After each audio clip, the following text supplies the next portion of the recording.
मुझे इस चीज का दुख नहीं है कि मेरे गुण आया, मुझे दुख इस चीज का है जब मैं रनिंग पास हुआ तो मैं 7वें नंबर पे था मेरे बेच के अंदर। जब लास्ट राउंड पूरा हुआ मेरा, जब थोड़ा सा टाइम बच रहा था तो मैं पहले ही खुश हो गया कि भाई यार अपन तो पास हो गए, 6-7 लड़के आगे हैं। तो मैंने क्या वहां पे एफर्ट नहीं लगाया।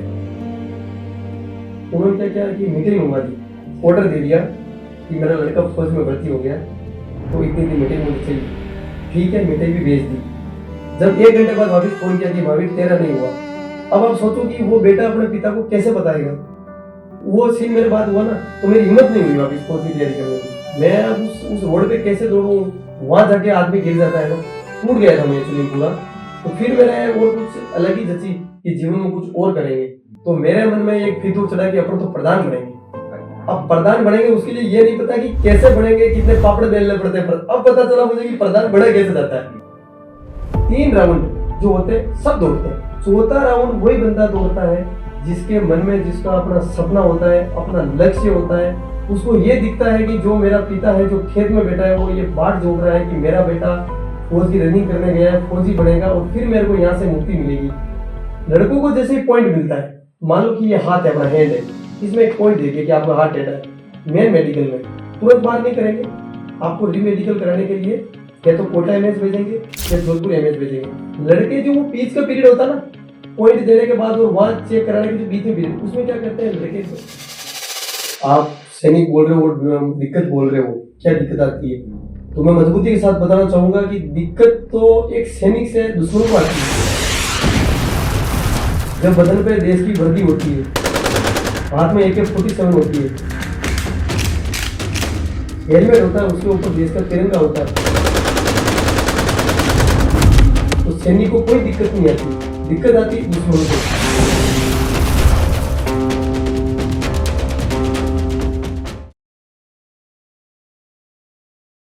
नमस्कार दोस्तों, पधारो हमारे पॉडकास्ट में आप सभी का बहुत बहुत स्वागत है। तो आज का हमारा पॉडकास्ट हुआ है महावीर जी फौजी के साथ में, जो कि एक भारतीय सेना के जवान हैं। उनसे हमने जाना है कि अगर कोई भी युवा भारतीय सेना के लिए तैयारी कर रहा है तो वो कैसे तैयारी कर सकता है, और युवाओं के मन में जो भी करप्शन या जो भी मिथ्स होते हैं उन सबको आज हमने क्लियर किया है। तो इस पॉडकास्ट को देखने के बाद आपके मन में जो भी डाउट्स होंगे वो सारे क्लियर हो जाएंगे। तो चलिए आज का ये पॉडकास्ट शुरू करते हैं।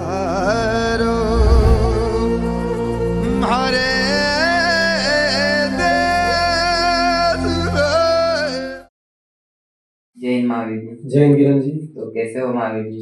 बस बढ़िया हूँ, आप कैसे हो? मैं भी अच्छा हूँ महावीर जी। और सबसे पहले धन्यवाद आपको यहाँ पे आने के लिए। किरण जी, धन्यवाद तो मैं देना चाहूँगा आपके पूरे चैनल को, पधारो हमारा पॉडकास्ट को, कि आपने ऐसे व्यक्ति को बुलाया जो ज़मीन से जुड़ा हुआ है। और बिल्कुल गांव से आता हूँ मैं, और मैं जिस नौकरी में हूँ तो इस नौकरी की तैयारी करने वाला आज के समय के अंदर हर गांव के अंदर और हर गली के अंदर आपको एक आधा लड़का मिल ही जाएगा जो फौज की तैयारी कर रहा है। इसलिए हम भी चाहते हैं कि हमारे पॉडकास्ट के माध्यम से जो भी आर्मी की तैयारी कर रहा है उसको ज़्यादा से ज़्यादा हेल्प मिले। बिल्कुल, धन्यवाद आपका। तो हमारा सबसे पहले यही क्वेश्चन है कि आपको आर्मी के लिए इंस्पिरेशन कैसे मिली? किरण जी, बताना चाहूँगा मैं कि हमारे क्षेत्र के अंदर वैसे नौकरियां तो बहुत है, लेकिन फौज की नौकरियां बहुत कम है। आपने ये चीज़ देखी होगी, अभी भी उतनी नहीं जितनी होनी चाहिए। जैसे अपने ब्यावर से आगे चले जाते हैं, इधर अजमेर साइड, नसीराबाद साइड, हर गांव में हर गली में एक आधा फौजी मिल जाएगा, लेकिन अपने इधर आज भी कम है। हम अगर पूरा भिलवाड़ा को देखें तो भी ज़्यादा से ज़्यादा 70-80 फौजी होंगे, इससे ज़्यादा नहीं मिलेंगे। किरण जी, बात जब मैं 10वीं क्लास में पढ़ता था तो मेरे एक सीनियर थे जो 11वीं क्लास में थे, उनका नाम था दीपक जी गुजर। वो हमारे क्षेत्र के अंदर से सबसे पहले अपने सेना की तैयारी भी वही करते थे और वही सबसे पहले फौजी थे मेरी नज़र में, हमारे उधर से। उनके साथ लगे थे लेकिन दूर दूर के थे, तो मैं हमारे क्षेत्र में मतलब हमारे एरिया की बात करूंगा तो दीपक जी थे। तो उनसे मुझे पहली बार पता चला कि भारतीय सेना में फॉर्म कैसे भरा जाता है, भारतीय सेना में जाने के लिए परसेंट कितने चाहिए, और भारतीय सेना में जाने के लिए तैयारी कितनी पड़े, मतलब मेन तैयारी कितनी करनी पड़ती है। तो मैंने उनसे ही शुरुआत करी और उनसे ही मैंने देखा।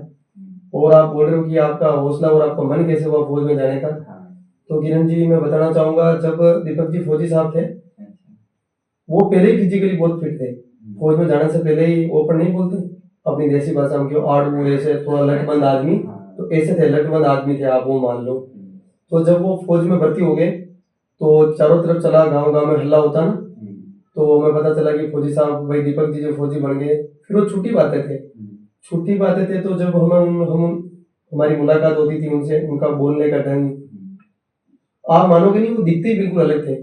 उनके घर पे एक गाड़ी थी सिटीडोन करके, अच्छा। आपने जानते हो, एक हीरो होंडा की गाड़ी आती है हाँ, सिटीडोन, बहुत पुरानी थी। हाँ। उन्होंने क्या किया, उस टाइम बुलेट का क्रेज कम था, हम्म, बीच में बुलेट बंदी हो गई थी बिल्कुल ही, तो उन्होंने क्या किया, उसका साइलेंसर खुलवा दिया, अच्छा। वो सिटीडोन का। अब वो डग डग करने लग गई, हाँ, वो चलाते थे वो, और एक वो जो अपने उस सर पे एक गोल केप लगा के चलते थे जिसपे तिरंगा का वो होता था पेज, अच्छा। इंडियन आर्मी का। हम्म, और तो फिर वो बाजार से निकलते थे, तो हम छोटे थे उस टाइम, 10वीं का आप मान लो, एक तरह का छोटा ही है, हाँ, तो फिर हम उनको देखते थे। फिर उस टाइम हमें लगता था कि यार वास्तव में फौजी कैसे दिखते हैं, कैसे लगते हैं, फिर वो कमांडो की टी शर्ट पहन के, हाँ, तो फिर हमारा भी मन हुआ कि फौज में तैयारी करनी चाहिए और इनकी तरह बनना है। फिर हम उनसे मिले थे, उन्होंने हमें काफ़ी मदद करी, उन्होंने बताया कि फॉर्म कैसे भरते हैं और काफ़ी हमें टिप्स दिए जो हमारे काफ़ी काम है। तो उनसे ही मैंने सीखा और उनसे ही मैं काफ़ी मोटिवेट हुआ कि चलो यार इनकी तरह बनने का प्रयास करते हैं। और फिर आपने आर्मी के लिए तैयारी कैसे स्टार्ट की थी? तैयारी, अब मेरी तैयारी की बात ऐसे है, मैंने तैयारी ऐसे स्टार्ट करी, मैं उनसे मोटिवेट तो हुआ, हाँ, वो जो दीपक जी का नाम ले रहा हूँ मैं काफ़ी, लेकिन मैंने उस टाइम फिर मतलब तैयारी करना स्टार्ट नहीं करी, बस मोटिवेट हुआ, मुझे अच्छा लगा कि यार फौजी इतने तगड़े होते हैं, हमें प्रैक्टिस करना चाहिए। हाँ, तो फिर क्या, मैंने 12th गैरेंटी स्कूल से करी, जो कनाडा तहसील में आता है। 12th करके ही मैं चला गया आसिम मापरी के कॉलेज में, आपने नाम सुना होगा, हाँ, काफ़ी अच्छी कॉलेज है। जी, आज के टाइम में उतनी फैसिलिटी शायद और ही किसी कॉलेज में होगी। वहाँ पे एक शंकर जी करके हैं जो उसको मैनेजमेंट देखते हैं सारा ही, उन्होंने काफ़ी अच्छी उस कॉलेज को बना रखी है, आप कभी जाना वहाँ देख के आना। तो मैंने वहाँ पे एडमिशन लिया, तो मैं कबड्डी का खिलाड़ी था, तो मैंने शुरू के फर्स्ट ईयर में ही मैंने प्रयास किया कि कबड्डी की टीम ले जाते हैं। तो शंकर जी से मैंने बात करी, पहले मना कर दिया क्योंकि कोई टीम ले जाना पसंद नहीं करते थे, और सर का कहना भी यही था कि टीम तुम एक नहीं 2 टीम ले जाओ, लेकिन कम से कम तुम्हारी प्रैक्टिस होनी चाहिए, तुम यहाँ प्रैक्टिस नहीं कर रहे हो, मैं तुम्हें बजट दे दूंगा, तुम्हें खर्चा, तुम्हारा खर्चा चाहिए मैं लगा दूंगा, बिना प्रैक्टिस के जा रहे हो तो कोई मतलब है नहीं उस चीज़ का। तो फिर हमने सर को मनाया, फिर हमने ग्राउंड बनाया, कबड्डी की प्रैक्टिस करी, और फिर वहाँ से हम टीम ले जाने लग गए। तो मेरा फर्स्ट ईयर कंप्लीट हो गया। अब चक्कर ये पड़ता है कि जो अच्छा खिलाड़ी होता है वो थोड़ा सा, जो स्ट्रॉन्ग स्टूडेंट होते हैं ना पढ़ाई में, उसके मुकाबले थोड़ा सा कम होता है, क्योंकि खेलने में होशियार है, सारा टाइम खेलने में दे देता है, तो पढ़ाई को उतना नहीं दे पाता जितना एक स्ट्रॉन्ग बच्चा दे पाता है। तो पढ़ाई में थोड़ा सा वीक थे, ज्यादा नहीं, मतलब थोड़ा सा वीक कह सकते हैं अपन उस स्ट्रॉन्ग स्टूडेंट के बजाय, क्योंकि गेम में थे। तो सेकेंड ईयर में क्या हुआ कि खेल के चक्कर में रह गए, रात को कबड्डी खेलनी। अब तो टूर्नामेंट बहुत कम होते हैं, पहले तो हर गांव में टूर्नामेंट होता था, साल में कम से कम 100-150 टूर्नामेंट होते थे, अब तो 100-150 से सीधा 5-10 टूर्नामेंट ही हो रहे हैं। तो खेलते थे, पढ़ाई करी नहीं, रिजल्ट आया सेकेंड ईयर, फेल हो गए। अब मैं बताना चाहूंगा, जब मेरा सेकेंड ईयर का रिजल्ट आया उस टाइम था मैं सूरत, मेरी फैमिली, मेरे फादर, मेरे मदर, सारे, मेरा छोटा भाई वहीं सेटल है सूरत में, तो मैं भी वहीं था। तो सेकेंड ईयर का रिजल्ट आ गया, लगभग 15 दिन हो गए, मुझे तो पता है मैं फेल हो गया हूँ, लेकिन घर वाले मेरे को रोज पूछते थे, पापा कि भाई तेरा रिजल्ट का क्या हुआ, मैंने बोला आ रहा, ऐसे कर करके मैंने कैसे भी करके 15-20 दिन का स्टेज पार किया। एक दिन क्या हुआ, हमारे नीचे एक दुकान थी कपड़ों की, वो लड़का भी हमारे इधर की था, तो उसको पता चल गया कि मैं फेल हूँ, तो उसने मेरे पापा को बता दिया कि भाई अपना महावीर तो फेल हो गया है। ये बात पापा को पता चली, तो मैं घर पे था, तो शाम को ऊपर आए वो, मैंने बोला इतना रिजल्ट का क्या हुआ, तो मेरी वो रोज जो कंटिन्यूटी है कि मैं ये बताता हूँ कि अब आएगा पापा ने बोला कि भाई तो फेल हो गया।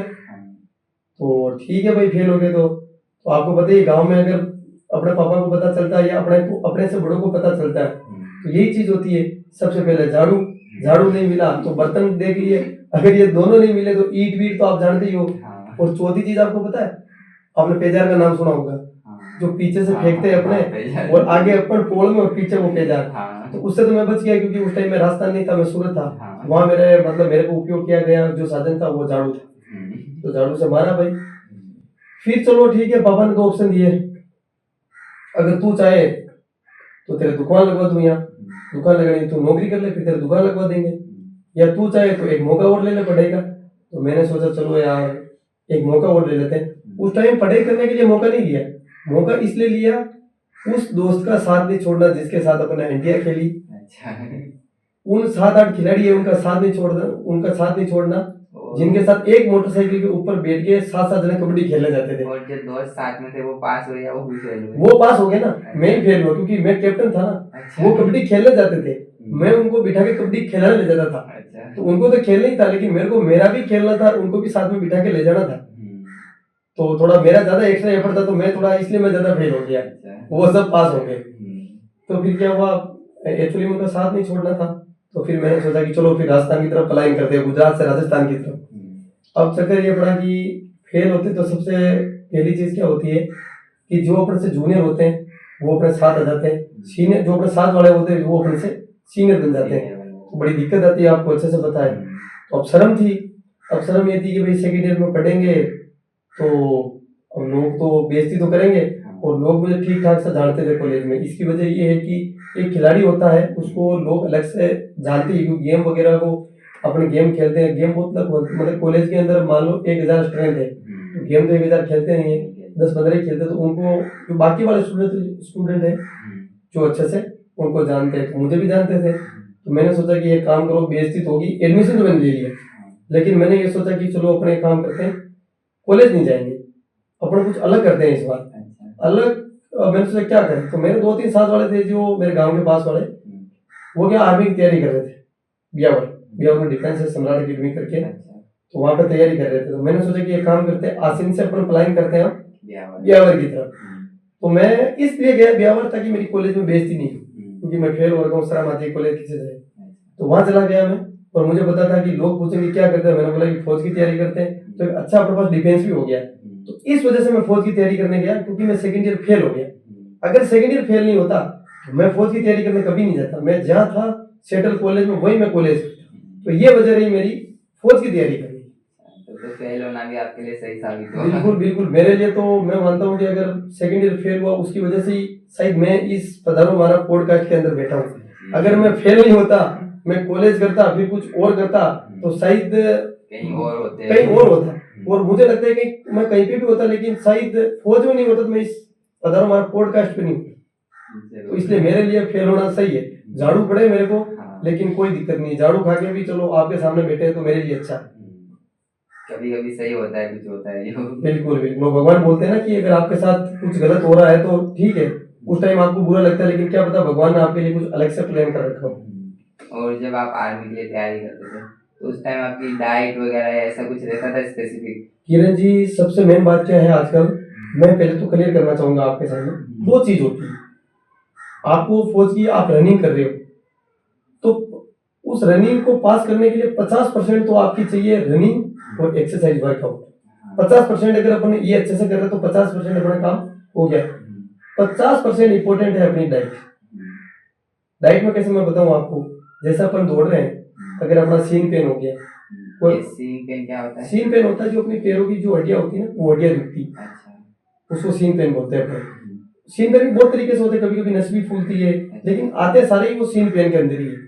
आजकल क्या होता है, लड़के मैं जहाँ पे भी जाता हूँ, फर्स्ट क्वेश्चन मेरे को लड़के यही करते हैं कि फौजी साहब हमारा तो पग दुख रही हो, फौजी साहब हमारी तो जांग दुख रही, फौजी साहब मुझे थोड़ा दौड़ो मार दो, हक बिल्कुल आ जाओ। तो उनको मैं दिक्कत क्या आती है किरण जी की, अपन कोई भी चीज करते हैं ना, मोटरसाइकिल भी अपन चलाते हैं, फर्स्ट गियर डालते हैं तो थोड़ा से रेस कम करते हैं, सेकंड गियर डालते हैं फिर थोड़ी सी और स्पीड बढ़ाते हैं, जब थर्ड गियर डलता है फिर स्पीड, जब फोर्थ गियर पड़ता है ना तो गाड़ी अच्छे से चलती है और फास्ट चलती है और गाड़ी को कोई असर नहीं होता है। आप सेकंड गियर में चलाना और रेस देना दग दग करेगी। तो जैसे उसका इंजन है मोटरसाइकिल, जैसे इंजन अपना भी है, वो मोटरसाइकिल है, अपने इंसान उसके अंदर भी वो सेम इंजन है, अपने अंदर ये बॉडी का पार्ट है।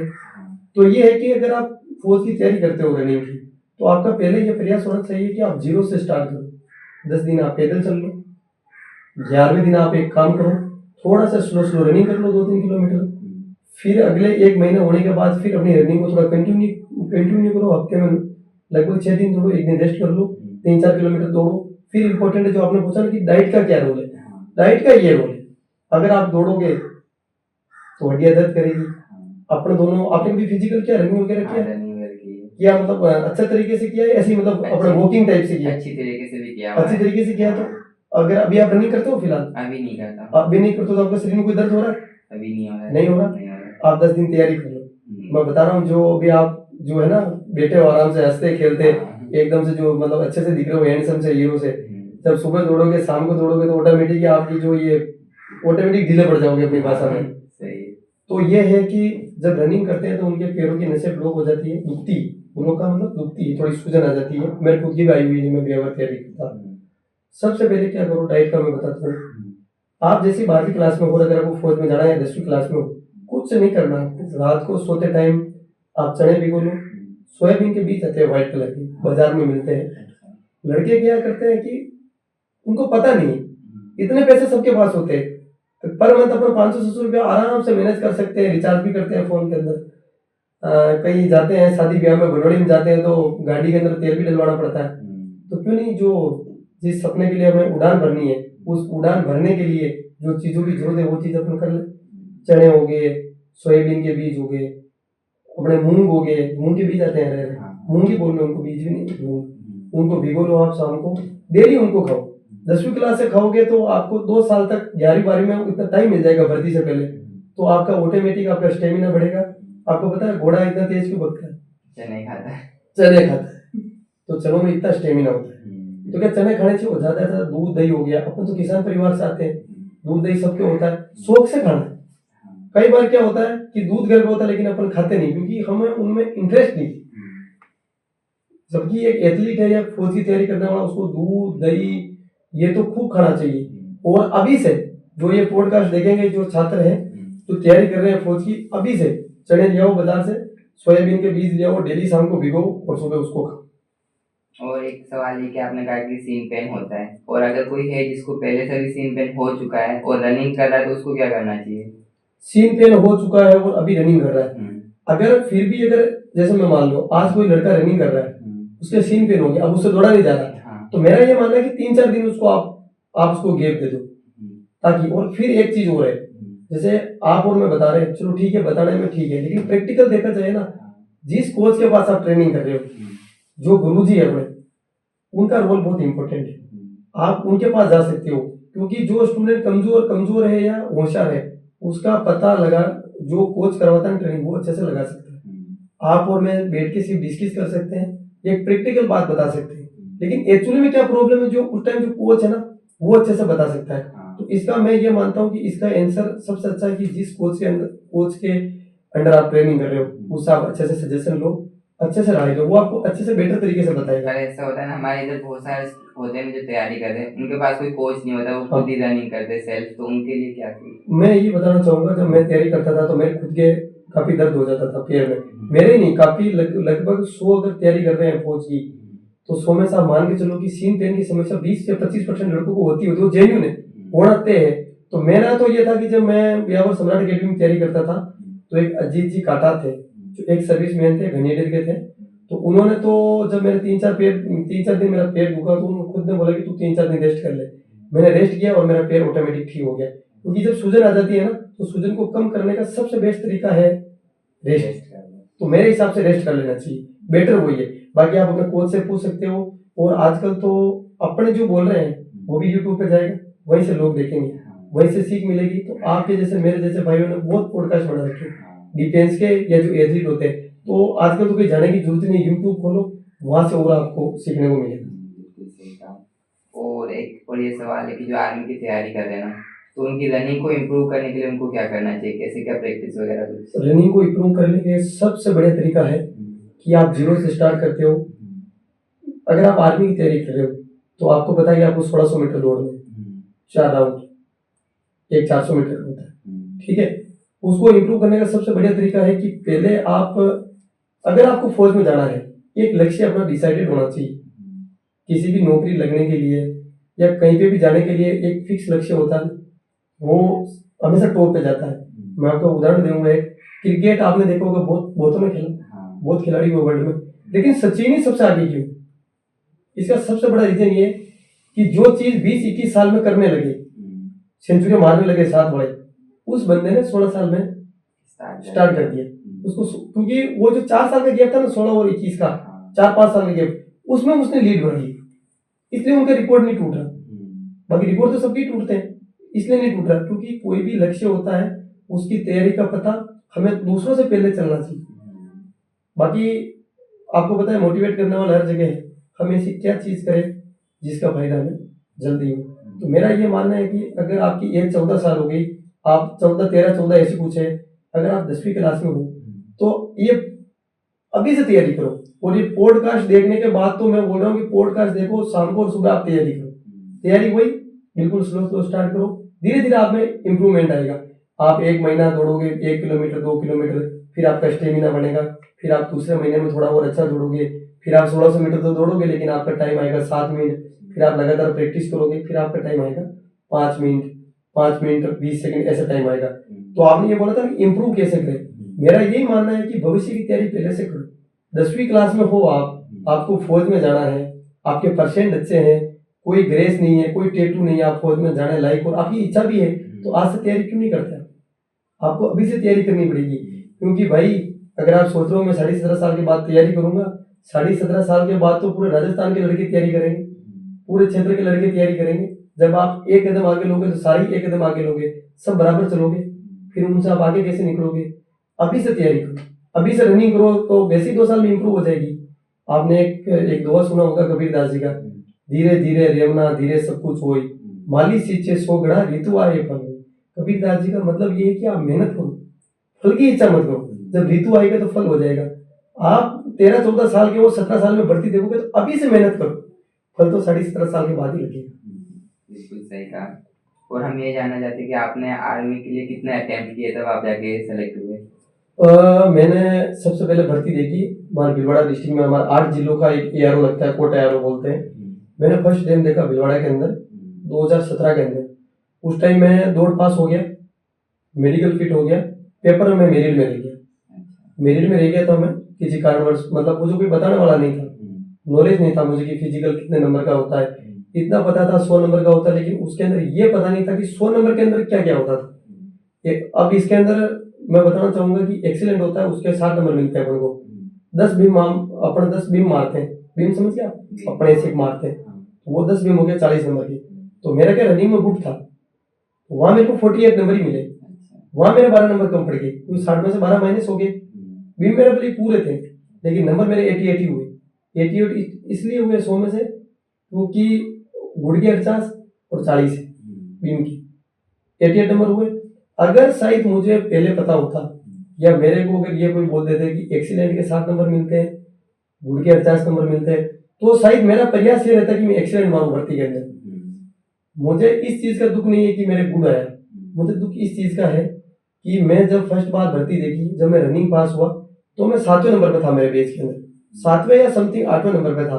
जब लास्ट राउंड पूरा हुआ मेरा, जब थोड़ा सा टाइम बच रहा था, तो मैं पहले ही खुश हो गया कि भाई यार अपन तो पास हो गए, 6-7 लड़के आगे हैं, मेरे पीछे बहुत है, और पीछे वाले दिखे नहीं दिखे, लेकिन सामने वाले दिखते अपन को, तो मेरे को खुद को ही पता लग गया कि अब मैं रनिंग पास हूँ।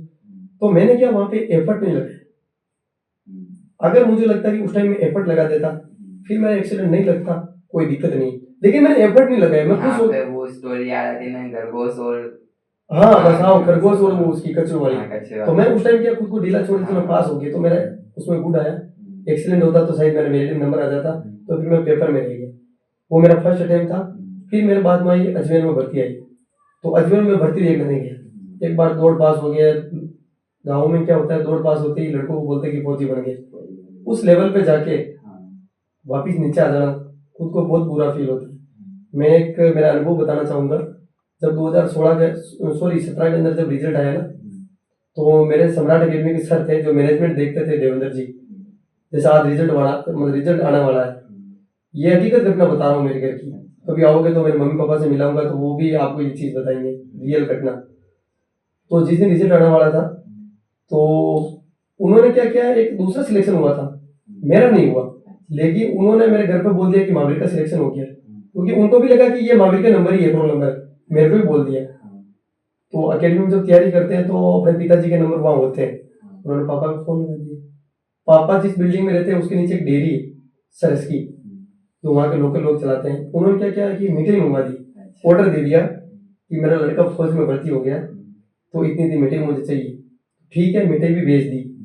जब 1 घंटे बाद वापिस फोन किया कि महावीर तेरा नहीं हुआ, और वापिस आता हूँ, मेरा मतलब गलत हो गया। अब आप सोचो कि वो बेटा अपने पिता को कैसे बताएगा कि मैं उस मंजिल तक नहीं पहुंच सका, जिसकी आप मुश्किल था ये तो, जिसकी आपने मीटिंग मंगवा के मतलब बंटवाने का प्लान कर। सोचो आप, मेरे जीवन का सबसे बुरा दिन मेरे लिए वो था। तो पहले पता होता कि नहीं हुआ तो उतना प्रॉब्लम नहीं होता, लेकिन बाद में पता चलने के बाद में बोलना मुश्किल हो जाता है। किरण जी, मैंने बड़ी हिम्मत करी, मेरे फोन लगाया मेरे पिताजी को, मैंने बोला कि वो गलती से हो गया, मिस्टेक हो गई, हाँ। मेरा सिलेक्शन नहीं हुआ, गलती से दूसरे को हुआ, लेकिन वो मेरा समझ के आपको बता दिया। मैं आपको बताना चाहूँगा, उस दिन मेरे घर पे शाम को ना मेरे मम्मी ने खाना खाया, ना मेरे पापा ने खाना खाया। मेरा छोटा भाई था जो उस टाइम, वो मतलब बिल्कुल छोटा था, ऐसे मतलब बिल्कुल बच्चा था, ऐसे ही घूमता था, वो भी नीचे बोल के खा गया गली में कि मेरा भाई फौजी बन गया। उसने भी खाना नहीं खाया। तो वो मेरे लिए काफी, उसका मुझे काफी दुख होता है। तो फिर मैं, वो सीन मेरे बाद हुआ ना, तो मेरी हिम्मत नहीं हुई वापस स्पोर्ट की तैयारी करने की। मैं अब उस रोड पे कैसे दौड़ूं, वहां जाके आदमी गिर जाता है ना। तो फिर मैंने क्या, अजमेर में भर्ती हुई, उसको मैंने छोड़ दी। मेरे साथ वाले भर्ती देखने गए, और मेरे साथ में जो मेरे भाई थे वो भर्ती भी हुए अजमेर भर्ती में। बहुत से हैं मेरे भाई जो अजमेर भर्ती में भर्ती हुए, लेकिन मैं गया नहीं। जब गए नहीं तो भर्ती होने का चांस ही नहीं, टूट गया था मैं एक्चुअली पूरा। तो फिर मैंने और कुछ अलग ही जची कि जीवन में कुछ और करेंगे। तो फिर मेरे मन में आया कि थोड़ा बहुत इंटरेस्ट आने लगा मेरे को राजनीति में। तो मेरा ये प्लान था कि चुनाव लड़ेंगे अपन। चुनाव लड़ेंगे कौन सा, मेरे को एक सबसे बहुत प्यार था कि अपन पिक्चर देखते थे ना, उसके अंदर कोई गाड़ी में लिखा हुआ था प्रधान, जैसे हरियाणा का इंस्टाग्राम चला था उस टाइम नए नए फेसबुक, तो हरियाणा वाले जो जीपसी आती थी ना उसमें प्रधान लिखा हुआ था। तो मेरे मन में एक फितूर चढ़ा कि अपन तो प्रधान बनेंगे। अब प्रधान बनेंगे, उसके लिए ये नहीं पता कि कैसे बनेंगे, कितने पापड़ बेलने पड़ते हैं, अब पता चला मुझे कि प्रधान बना कैसे जाता है और कितना डिफिकल्ट है।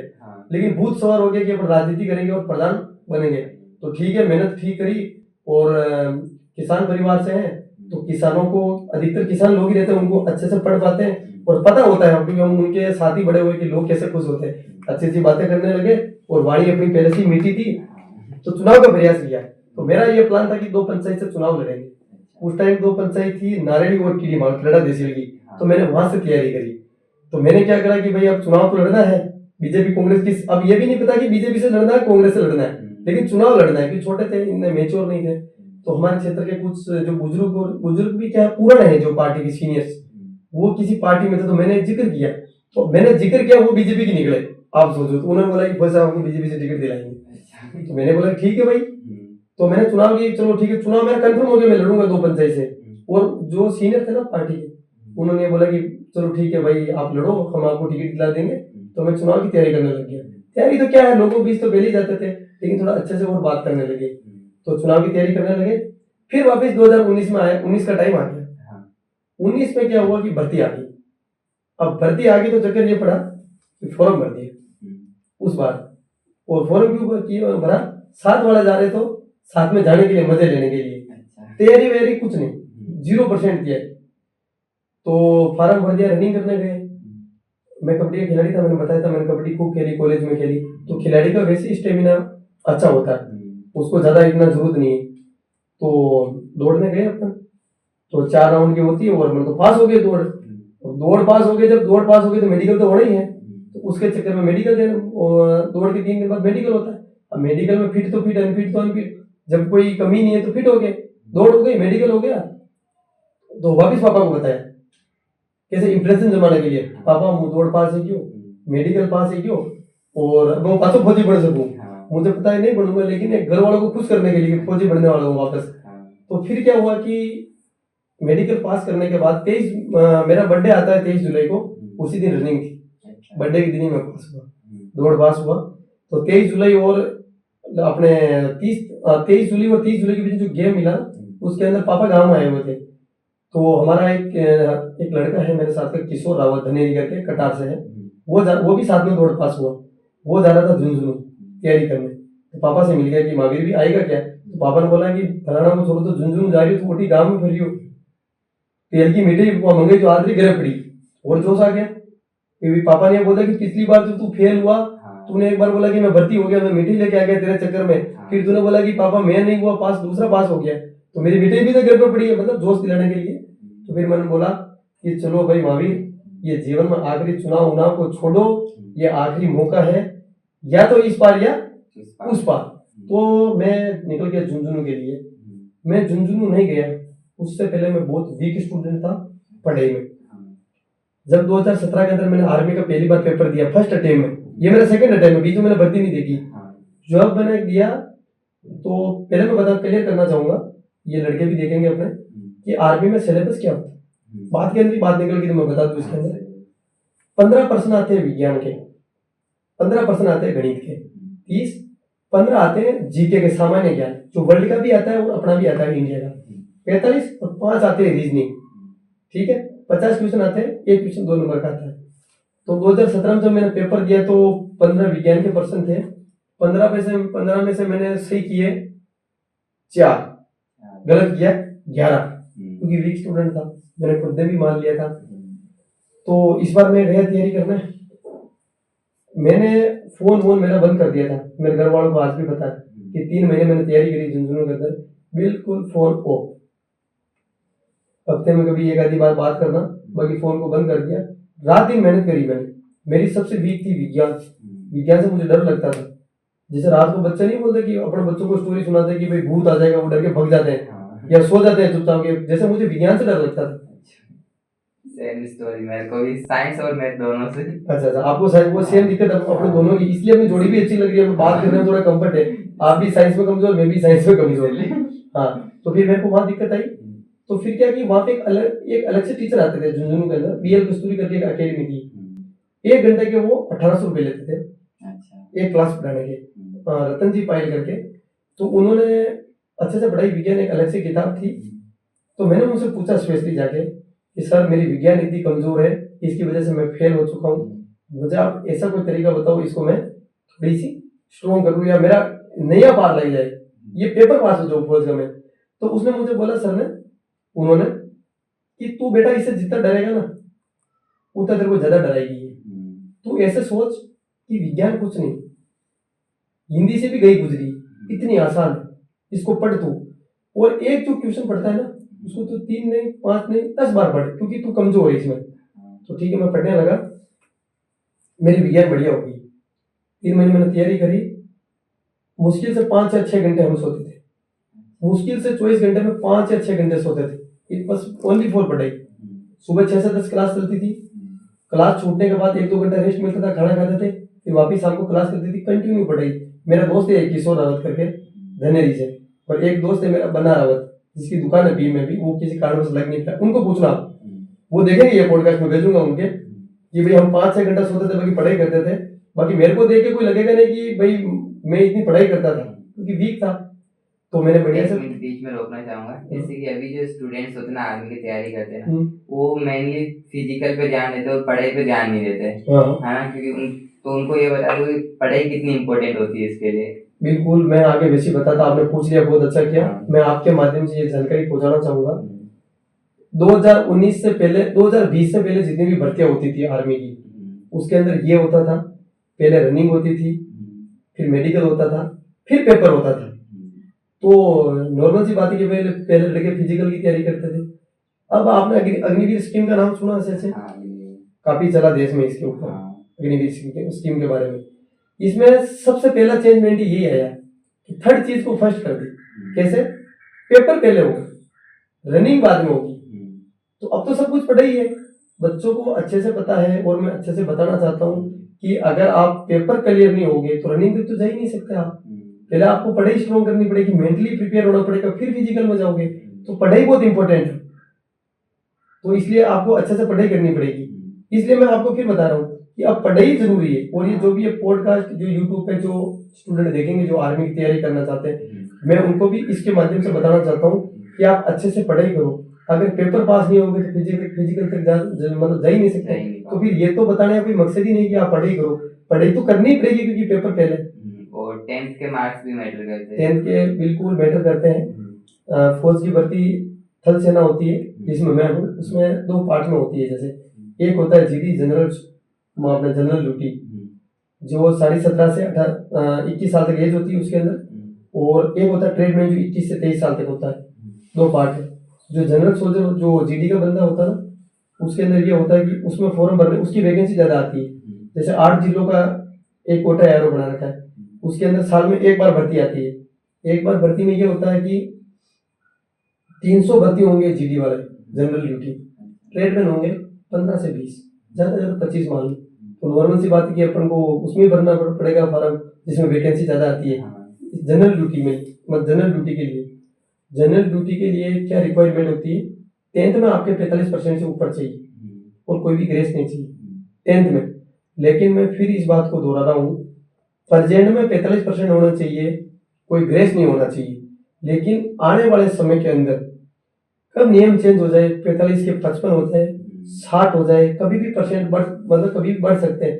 तो मेरा इस पॉडकास्ट के माध्यम से मैं ये जानकारी देना चाहूंगा, जो भी 10th में है या 9th में है, जिसको सेना में जाना है, जो 10th क्रॉस करके 11th में चले गए, उनका तो कोई मतलब है नहीं, क्योंकि परसेंट ये तो बढ़ चुके, नहीं बढ़े तो कोई उपाय है नहीं।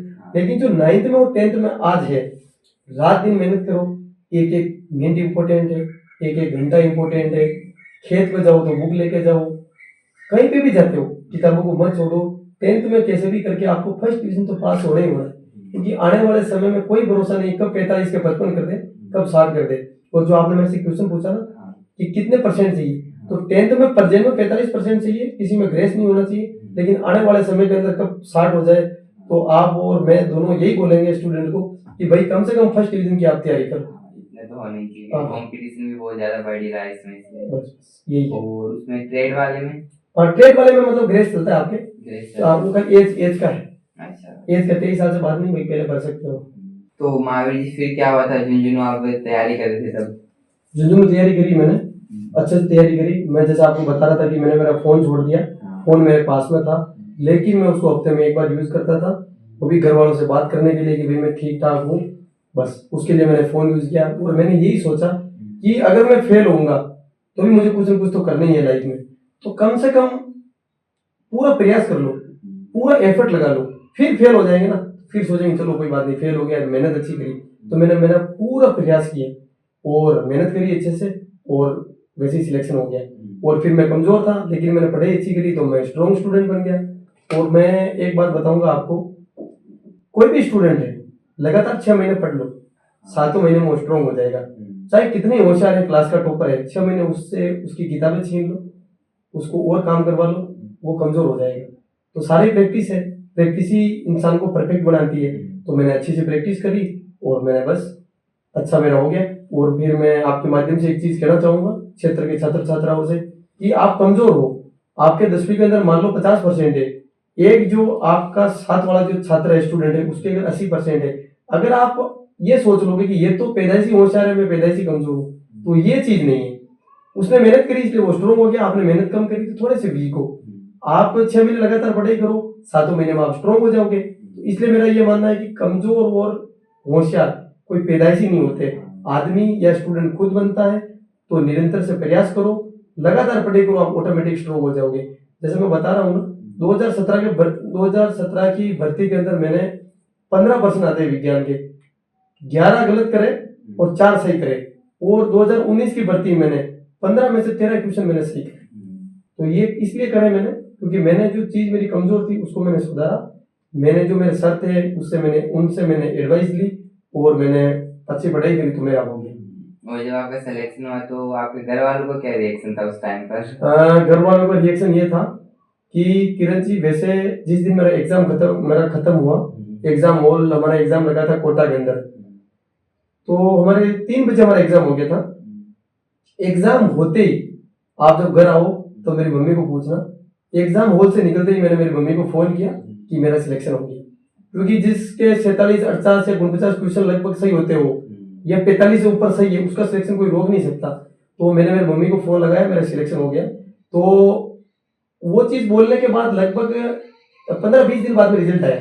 ये चीज मैं घर पे बता चुका था। तो जिस दिन मेरा रिजल्ट आ रहा था, तो वैसे रिजल्ट आना था 12 बजे, लेकिन रिजल्ट आया 3:30 बजे। तो मेरे गांव के सामने, मेरे घर के सामने एक बेरू जी का मंदिर है। तो मैं, और जो मैंने नहीं बताया था कि मेरे साथ में मेरा एक दोस्त था किशोर सिंह रावत, तो हम दोनों एक ही, मैंने भी मेरे पास बुला लिया कि आपने तो गाँव आ जा, बेरू जी के मंदिर में बैठेंगे, फिर रिजल्ट आएगा। तो आप मानोगे नहीं, मतलब भगवान का इतना चमत्कार होता है, लोग मानो नहीं मानो, मैं तो बहुत मानता हूँ भगवान को। और मेरी आस्था बेरू जी में है, सबकी अलग अलग आस्था है, लेकिन मेरी बेरू जी में है। और मैं बेरू जी के मंदिर में मेरे जीवन का जो सबसे बड़ा रिजल्ट आने वाला था उसका इंतजार कर रहा था। तो मेरा सिलेक्शन तो हो चुका था, लेकिन किशोर भाई का सिलेक्शन नहीं हुआ। तो बेरू जी को पता है कि अब दोनों लड़के मेरे मंदिर में बैठे हैं, अब रिजल्ट में अगर अभी घोषित करवा दूंगा तो महावीर का तो हो गया, लेकिन भाई किशोर का नहीं हुआ, तो मेरे यहाँ से एक लड़का खाली कैसे जाए। तो फिर हम लास्ट में वेट कर करके हम थक गए। फिर हमने बोला कि चलो अब घर चलते हैं, अब आज तो रिजल्ट आना नहीं, 3 बज गए थे उस टाइम। तो फिर हम मंदिर से दोनों भाई घूम के निकले, जैसे ही निकला मैं घर पहुंचा, रिजल्ट आ गया, अच्छा। मेरा सिलेक्शन हो गया। किशोर भाई का किसी कारणवश नहीं हो पाया, क्योंकि जीवन में उसके उनके कुछ अलग से कुछ अच्छा लिख रखा होगा भगवान ने। लेकिन अब देखो बेरू जी का कमाल देखो, अब आस्था का, जब तक मंदिर में थे तब तक रिजल्ट नहीं आया, जैसे ही मंदिर से बाहर निकले, और ये मैं आपको रियल घटना बता रहा हूँ, किशोर सिंह जी है धनेरी के, आप पूछ लेना कि रिजल्ट के दिन आप दोनों भाई कहाँ थे। तो रिजल्ट आ गया, मेरा सिलेक्शन हो गया, मैंने मेरे मम्मी को बताया, मेरे दादाजी को बताया, स्पेशली सभी खुश हुए। और मेरे गांव का मेरी मेरी मेरी पहली जॉब लगी, मेरे से पहले कोई जॉब में नहीं थे। तो हाँ, गवर्नमेंट जॉब। तो मैं तो खुश हुआ, मेरी खुशी मेरे घर की खुशी नहीं थी, मेरे पूरे गांव की खुशी थी। और मेरे आसपास, मेरे गांव के पास में लगता है रूपरा, और पास में लगता है चांदसन गांव। तो हम क्या तीनों गांव एक तरीके से देखो जाए तो कागजों में अलग है, बाकी तीनों एक किलोमीटर का गैप भी नहीं है, खेत टच हो रखे। तो तीनों का जितनी मेरे गांव में खुशी हुई, उतनी मेरे पास के जो 2 गांव थे रूपरा और चांदसन, उनमें भी उतनी खुशी हुई। तो मेरी जो सफलता का जो खुशी है, मेरे घर वालों ने तो मनाया जो मनाया, लेकिन मेरे पूरे गांव ने मनाया, और मेरे पास के दोनों गांवों ने उसको सेलिब्रेट किया कि भाई अपना गांव का लड़का, एक ही तो नौकरी लग गई फौज में। तो ये रहा मेरा एक्सपीरियंस उस दिन, रिजल्ट आया उस दिन का। अच्छा। और महावीर जी, भर्ती के टाइम जो लड़के रनिंग करते हैं ना, तो उस टाइम उनके दिमाग में क्या होता है? ये आपने बहुत ही शानदार प्रश्न पूछा। ये प्रश्न लगभग फौज की तैयारी करने वाले जो रनिंग में जाते हैं, सभी के मन में यही प्रश्न उठता है, मेरे भी उठा था कि भाई जिस दिन रनिंग करते हैं उस दिन डर लगता है। डर तो इसलिए लगता है कि पीछे अपन जब देखते हैं तो 6-7 महीने की मेहनत दिखती है अपन को, और जो अपन ने अकेडमी में तैयारी करी या फिर और भी तैयारी करी, जो खर्चा आता है अपना, उस किसान परिवार का जो अपना पिता होता है, जिसने रात दिन मेहनत करी, गाय भैंस का दूध दिया डेयरी पे, या और भेड़ बकरी बेचे, जो उनसे जो पैसा आते हैं उनसे अपनी फीस भरी, तो प्रेशर काफी रहता है उसका। लेकिन मैं ये मानता हूँ, पर्सनली ये मानता हूँ, 4 राउंड होते हैं 400 मीटर के, 1600 मीटर की रनिंग होती है, 3 राउंड जो होते हैं सब दौड़ते हैं, लगभग सब दौड़ते हैं।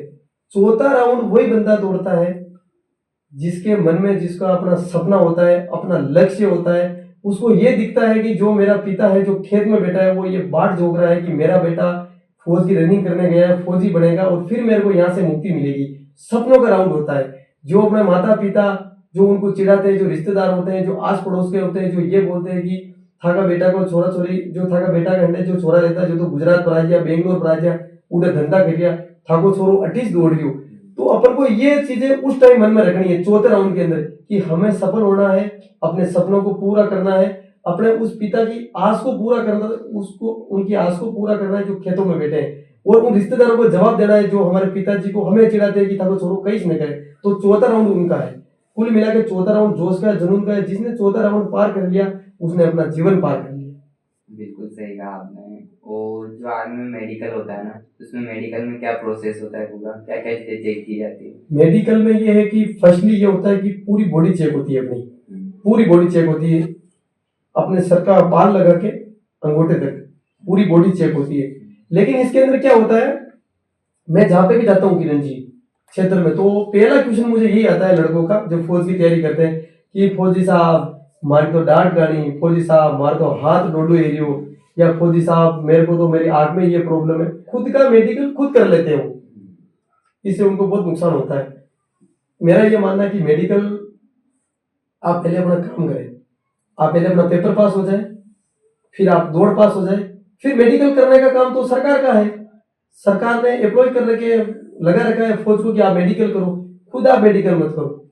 अभी मैं कुछ दिन पहले प्रोग्राम में गया था, तो एक लड़का बोल रहा था कि फौजी साहब मेरे तो डार्ट डैमेज है, डार्ट होती है ना अपनी, जो डैमेज है, क्या मैं फौज की तैयारी कर सकता हूँ? फिर मैंने उसको वही एग्जाम्पल दिया मेरा खुद का, मेरी खुद की डार्ट डैमेज है और आधी डैमेज है मेरी, मतलब काफी नुकसान हो रहा था उसके अंदर। बच्चे थे चॉकलेट खाते थे तो ध्यान नहीं दिया, सड़ गई वो।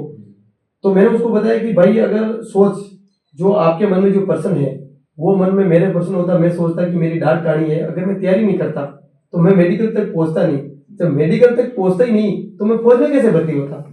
मैं इस पॉडकास्ट के माध्यम से स्टूडेंट से ये निवेदन करता हूँ जो फौज की तैयारी कर रहे हैं, आपका खुद का मेडिकल आपको नहीं करना है, आप अपना कर्म करें, फल की इच्छा नहीं करें। आप अपना कर्तव्य निभाएं। आपका कर्तव्य ये है कि पेपर पहले होने लग गया, रात दिन मेहनत करो, पेपर पास हो जाओ, फिर फिजिकल की तैयारी करो, दौड़ पास हो जाओ, फिर मेडिकल ऑटोमेटिक हो जाएगा। तो खुद का मेडिकल खुद को नहीं करना चाहिए। मेरा एक फ्रेंड है जो बोलने में हकलाता है और वो आर्मी की तैयारी भी कर रहा है, तो उसका जो मेडिकल होगा वो किस तरह से होगा? क्या ऐसे बोलते वो भी चेक किया जाता है? जो आपने ये प्रश्न पूछा, बहुत अच्छा प्रश्न पूछा। मैं कुछ दिन पहले, 3-4 दिन पहले एक प्रोग्राम में गया था, तो वो भी शिक्षा से ही एक रिलेटेड प्रोग्राम था। वहां पे मुझे एक स्टूडेंट मिला जो फौज की तैयारी कर रहा है। उसने मुझे सेम सवाल पूछा कि मैं अटक अटक के बोलता हूँ या हकलाता हूँ, क्या मेरा कुछ हो सकता है? क्या मेडिकल के अंदर मैं फिट हो सकता हूँ क्या? फर्स्टली मैं आपको बताऊं कि इसका कोई अलग से कोई मेडिकल नहीं होता इसका पता लगाने के लिए। लेकिन एक चीज मुझे पता है, जब मेरे टाइम में ये हुई थी, ये कोई नोटिफिकेशन में नहीं डाल रखा कि ऐसे इसका मेडिकल होता है या ऐसे ही होगा। लेकिन मैं मेरे अनुभव से बता रहा हूँ, जब मेरा मेडिकल हुआ, मैंने एक भर्ती में फेल हुआ, एक में मेरा सिलेक्शन हुआ, तो 2 भर्ती का मुझे एक्सपीरियंस है, 2 मेडिकल का। उसके अंदर ये हुआ कि उसमें एक अखबार पढ़ाया जाता है, पेपर, जो नॉर्मल जो अपन स्कूल में पेपर नहीं पढ़ते प्रार्थना में, वैसे उस मेडिकल के दौरान जब मेडिकल होता है ना पूरा अपना, तो अपन को न्यूज़पेपर दिया जाता है, हिंदी में होता है न्यूज़पेपर नॉर्मली, तो वो न्यूज़पेपर पढ़ना होता है। एक भर्ती में न्यूज़पेपर पढ़ाया और एक भर्ती में न्यूज़पेपर नहीं पढ़ाया। अब मुझे ये लगता है कि अगर मैं हकलाता तो जब पढ़ाया तब मेरा पॉइंट बन जाता, मुझे री मेडिकल के लिए आगे भेज दिया जाता एमएच में। एक भर्ती मुझे ऐसा लगता है कि न्यूज़पेपर नहीं पढ़ाया, तो अगर मैं हकलाता तो भी मेरा कुछ नहीं होता, क्योंकि मैं पास हो जाता, क्योंकि वो मेडिकल हुआ नहीं, क्योंकि उसको इतना सीरियस लिया नहीं जाता। तो जो आपने जो प्रश्न पूछा कि चलता कि नहीं चलता, तो इसको अपन 100% तरीके से ये नहीं बोल सकते कि चलता है या नहीं चलता है। तो मेरा ये मानना है कि आप दौड़ पेपर की तैयारी करें, दौड़ की तैयारी करें, वो चीज पिता परमेश्वर पर छोड़ दे, अपने भगवान पे छोड़ दे। अगर अपने किस्मत में वर्दी होगी तो फिट हो जाएंगे, नहीं है तो फिर नहीं होंगे। लेकिन मेरा ये है कि वहां तक पहुंचो, मेडिकल तक पहुंचो, कोशिश वहां तक पहुंचो, मेडिकल तक पक्का पहुंचना है। तो इसका यही है कि आपको पेपर पास कर लो, दौड़ पास कर लो, वहां तक जाओ, फिट हो गए तो ठीक है, अगर अनफिट हो गए तो वैसे ही हम तो नहीं जा रहे, तो फिर अपना क्या, उसमें क्या ट्राई करने में क्या जाता है? जैसे मैंने बोला था ना शुरू में कि मेरी डार्ट डैमेज है, अगर मैं ये सोच रहा था कि मेरी डार्ट डैमेज है तो मैं तैयारी नहीं करता तो मैं इस पॉडकास्ट में नहीं होता। समझ रहे हो मेरी बात आप? एक होता है कि पेट में राका नहीं होना चाहिए, मेरे एक राका है छोटा सा, बचपन में लगा दिया था। आपको पता ही, जब अलग अलग तरह की बीमारी आती थी तो गांव में 1000 डॉक्टर थे, अपने खुद के घर में ही थे 10-15 डॉक्टर, तो उन्होंने राका लगा दिया था। पहले मैंने ये सुना था मेरे भर्ती होने से पहले, किरण जी की अगर आपके पेट में अगर राका है तो आपको मेडिकल में पॉइंट मिलेगा। ठीक है, मेरे तो पहले ही था ऑलरेडी, अगर मैं ये सोच लेता कि मेरे पेट में राका है तो अपना तो मेडिकल में बाहर हो जाएगा। अगर मैं तैयारी नहीं करता तो मैं मेडिकल तक नहीं जाता तो मैं फौज में कैसे भर्ती होता? तो मैंने ये चीजों को अवॉइड करी कि चलेगी, दांत डैमेज है, दांत ये पेट में राका है, कोई दिक्कत नहीं, अपन को अपना कर्म करना है, फल की इच्छा नहीं करनी है। अपन ने अपने कर्म किए, दौड़ पास हो गए, मेडिकल तक चले गए तो हो गया सिलेक्शन। तो मेरा यही है, जो हकलाता है ना उसका कोई कंफर्म नहीं कि बाहर होता है कि नहीं होता। अखबार के ऊपर अगर पढ़ा दिया, लग गया तो ठीक है, बाहर है, अगर नहीं पढ़ाया अपनी किस्मत है तो फौज में चला गया। जैसे भी आपने बात की मेडिकल पॉइंट पे, तो बहुत सारे जो लड़के होते हैं जो तैयारी कर रहे हैं ना, उनके दिमाग में होता है कि आर्मी भर्ती के अंदर करप्शन भी होता है। बिल्कुल, आपने बहुत अच्छा प्रश्न पूछा। और मैं आज जो आर्मी की तैयारी कर रहे हैं उनको ये वीडियो और ये जो छोटी सी क्लिप उसको पक्का देखना चाहिए।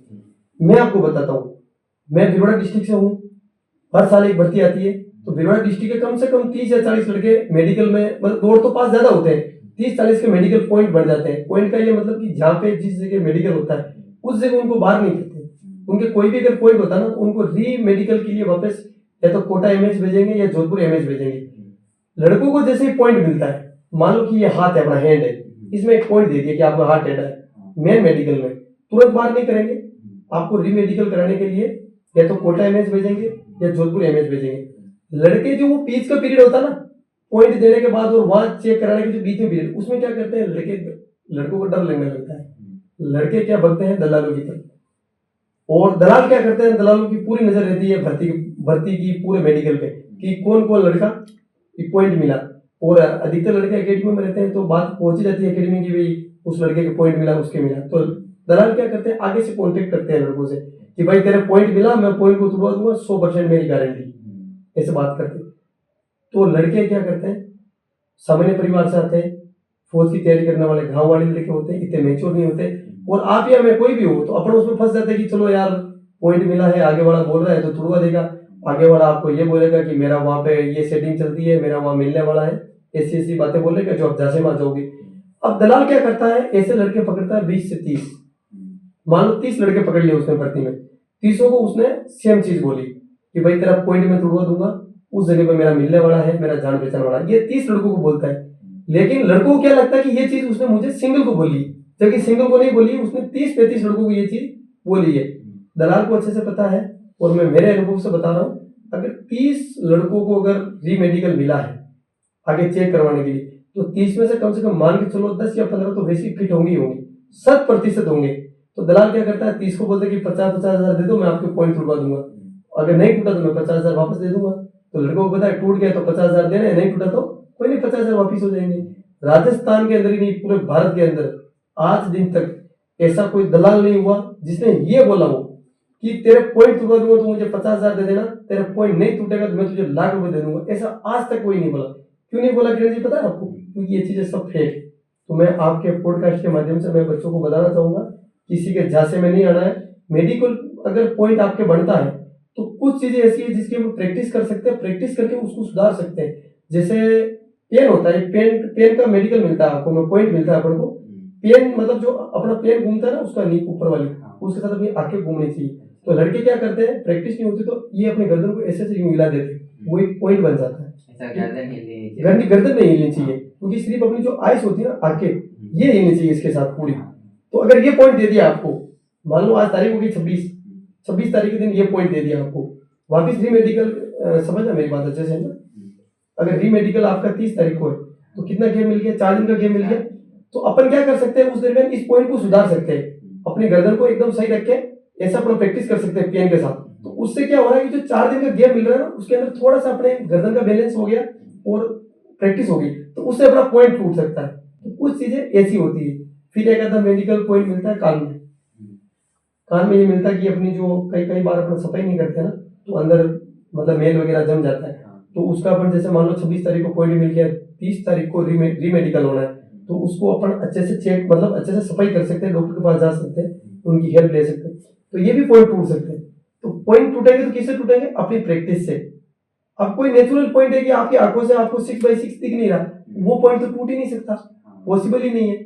और आपका पेन का पॉइंट मिला, दलाल का फोन आके कि मैं तुड़वा दूंगा, 50 हजार दे देना, अपन डर के मारे हाँ ठीक है दे दूंगा 50 हजार, वो तो वैसे ही टूटने ही है, क्योंकि वो तो पॉइंट भी टूटने जैसा है। आपने प्रैक्टिस नहीं थी, गर्दन को ऐसे हिला दी, अब आपने प्रैक्टिस कर ली, गर्दन हिली नहीं, आपका पॉइंट टूट गया और वो भाई साहब 50 हजार लेके चले गए। तो मेरा ये है, ज्यादा से ज्यादा निवेदन करना चाहूंगा मैं आपके पॉडकास्ट के माध्यम से फौज की तैयारी करने वाले से, जो लड़के हैं उनसे, कि आप किसी के झांसे में नहीं आए। जब भी आपका मेडिकल पॉइंट बढ़ता है तो उस पॉइंट की जो पहले फौज में लग रखे, जैसे मैं हूँ, मेरे बहुत से साथी है, मेरे से सीनियर है, मेरे जूनियर भी है, हर गांव में हर क्षेत्र में एक आधा फौजी साहब अपने है, तो उनके पास जाए आप, उनसे सीखे ये चीज कि भाई साहब मेरा ये पॉइंट मिला है तो इसका क्या हो सकता है, तो वो आपको पक्का बताएंगे, क्योंकि वो उस जगह से निकल चुके हैं। तो आपकी हेल्प हो जाएगी, प्रैक्टिस कर लोगे। बाकी कोई आप ऐसे बातों में आते हो ना कि 50 हजार में पॉइंट टूट जाएगा, तो ये पॉसिबल नहीं। तो मेरा कहने का मतलब कि मेडिकल में कोई सेटिंग नहीं चलती। अब मेरा सवाल ये कि जैसे कि आप सब हो गया, पास हो गए, सेलेक्ट हो गया आर्मी में, फिर जो आर्मी की ट्रेनिंग होती है ना, उस ट्रेनिंग में क्या होता है, कैसे कि जो नॉर्मल लड़का होता है ना वो एक आर्मी मैन बन जाता है, उसका एटीट्यूड चेंज हो जाता है, क्या होता है आर्मी ट्रेनिंग? मैं आपको नॉर्मल तरीके से समझाता हूँ। ट्रेनिंग का मतलब है एक तो खुद को हार्ड बनाना, एक डिसिप्लिन। फौज की ट्रेनिंग का असल में जो निचोड़ देखते हैं तो उसका है अनुशासन। अनुशासन बहुत जरूरी है। अनुशासन मैं बताना चाहूंगा। मेरे को आपने पॉडकास्ट में बुलाया 8 बजे, मैंने आपको क्या बोला कि मैं 8 बजे से 1 मिनट भी लेट नहीं होऊंगा और 7:30 से मैं पहले नहीं आऊंगा। मैं आपके पास 7:50 में यहाँ पहुंच गया करेक्ट टाइम में। ये है ट्रेनिंग, ये है अनुशासन। अगर मैं आपको ये बोल देता तो कि मैं 8 बजे के बाद आया, सॉरी यार रास्ते में कोई मिल गया या गाड़ी पंचर हो गई, ये तो एक बहाना हो गया। अनुशासन, डिसिप्लिन, मैं एग्जाम्पल देके समझा रहा हूँ आपको। ट्रेनिंग ऐसे होती है, ट्रेनिंग के अंदर आपको अनुशासन सिखाया जाता है, और फिर यूनिटी, एक कैसे राज है। अगर 10 जने तो 10 जने मिलके कैसे राज है। आपने एक चीज में एग्जाम्पल दूंगा आपको। ट्रेनिंग के दौरान मान लो कि गलती आपने करी, यहाँ पे अपन इस रूम के अंदर 10 बैठे हैं, तो ऐसा नहीं कि आपको सजा मिलेगी, आपको तो मिलेगी लेकिन हमको भी मिलेगी साथ में, कि हमने ये आपको ये गलती करने से दी। जैसे स्कूल के अंदर एक स्टूडेंट है जिसने मूंगफली के छिलके बिखेर दिए, तो टीचर आया, स्टूडेंट को मारा, या जो भी उसको जो सजा देनी थी वो दी। बाकी बच्चे हैं कि उनको मजा आता है कि देखो यार इसको तो मारा ये तो शैतान है, इसको और मार पड़नी चाहिए। दोबारा जब वो मूंगफली के छिलके फेंकेगा ना, तो वो यही बोले, वो उसको रोकेंगे नहीं, उनको मजा आएगा, इसको फेंकने दे वो, ताकि इनको और डांटेंगे सर। फौज में ये मान के चलो कि एक जवान है ट्रेनिंग के दौरान, अगर वो मूंगफली का छिलका फेंक रहा है तो दूसरे उसको रोकते हैं। इसलिए रोकते हैं कि इसको तो सजा मिलेगी लेकिन अपन को भी सजा मिलेगी, तो इससे अच्छा कि इसको रोको आप। अगर सारी जगह ऐसे सिस्टम हो जाए ना तो गलती नहीं करेगा। अगर ये सेम सिस्टम अगर स्कूल के अंदर हो मान लो आप, तो वो लड़का छिलका फेंकेगा लेकिन दूसरे वाले उसको ले लेंगे, पता है कि इसके चक्कर में हमको भी पनिशमेंट मिलेगी। तो ये है फौज का डिसिप्लिन। फौज की पूरी ट्रेनिंग में आपको अनुशासन सिखाया जाता है और सब मिलके कैसे काम करते हैं वो सिखाया जाता है। एक टास्क दिया जाता है, उस टास्क को अकेले से नहीं करवाते, उनका ये सोच रहती है कि सब मिलके करें उसको।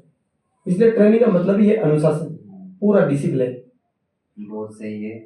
और आर्मी लाइफ कैसी होती है? आर्मी लाइफ आपको पता ही है, सबसे पहले तो बहुत कम लोगों को पता है कि मैं कहीं पे भी जाता हूँ तो पूछते हैं, या नए लड़के जो तैयारी कर रहे हैं वो पूछते हैं कि फौज में छुट्टी कितनी मिलती है। अब अलग है सिस्टम, मैं रेगुलर सोल्जर हूँ, 2019 में भर्ती हूँ, मेरे बाद में जितने भी भर्ती हुए वो सब अग्निवीर है।